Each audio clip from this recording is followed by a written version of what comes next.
Hey everybody, thanks for tuning in. Behind me, 2006 Chrysler PT Cruiser, we're going to be replacing the front driver CV axle. Let's get started.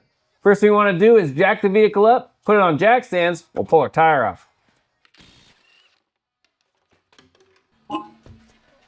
Next, we want to take off our axle nut. Having a pair of side cutters works really good. We just want to bend our cotter pin, get it straight, and we'll tap it through.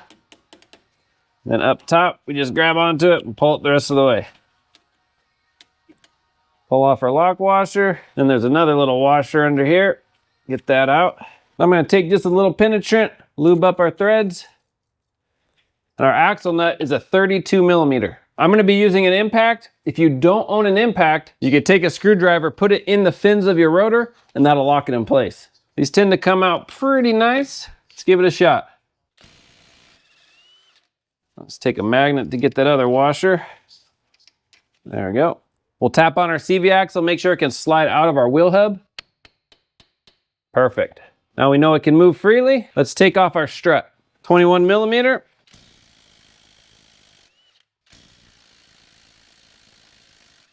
Tap these out.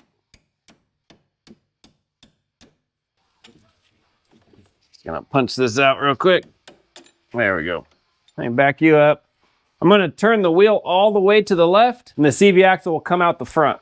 I want to get our strut a little more out of the way.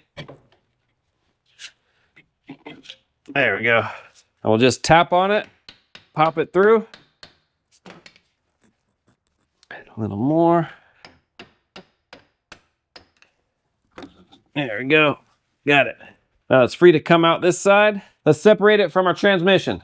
Hopefully the camera's picking it up, but right here there's a little lip on our CV axle. We'll put a pry bar right there and pry out, and that'll separate it from our transmission. Let me find a good spot for you. This bottom one doesn't have enough grip on it, but the side one, I can grip. Give it a little tap.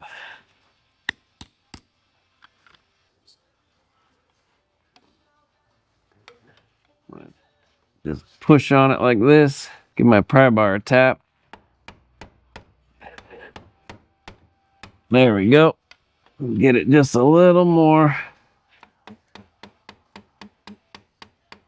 Oh, leaking a little tranny fluid.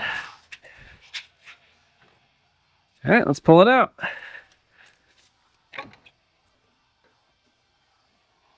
On our new CV axle, we're going to take a little bit of silicone paste where our seal rides on. We're gonna rub that around, and then a little bit on our splines, mostly on our circlip, so it slides in a little better.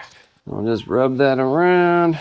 Okay, perfect. Now we'll just slide it through. Nice and easy. Get our splines to line up. Once it's set in most of the way, we'll just take a little hammer, tap on it, and set that circlip. Perfect, that's it. Take this off. Let me get a little anti-seize. We'll put that on our splines. Just a little. We don't want it on our threads, just on our splines. This will help it come out in the future if we need it to. Rub that around. Wipe it off our hands.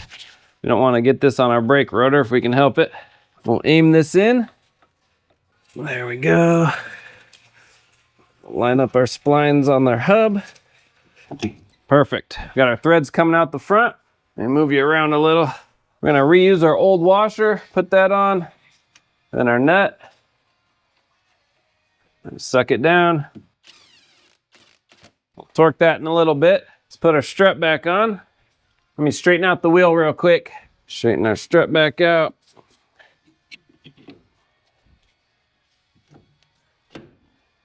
Pop these in. Give them a little tap. Put our nuts on, snug them down.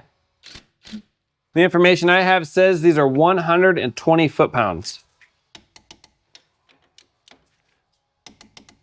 To torque our spindle nut, I'll use a screwdriver, put it in the fins. That'll hold it for me. And this is 180 foot-pounds. My torque wrench only goes to 150 foot-pounds, so we'll start there and then give it a little extra. 150, and then a little more. Perfect. We'll put our lock ring on it. And we can move our lock ring around until it lines up with our cotter pin. Put a new cotter pin in. Bend it over. That is it. Good job. All right, that's it. That's how you're gonna place your driver CV axle on your PT Cruiser. All in all, not too many steps. The hardest part will be getting it out of the transmission. For that, you'll need a punch or a pry bar that you can get on that little lip and knock it out. And that's it. You're gonna leak a little transmission fluid, so have a catch pan underneath, and then a little extra fluid just to top it back off. I hope your repair goes well. I have links in the description for all the parts and tools used. If you have any questions, comments, post down below. We'll see you on the next one.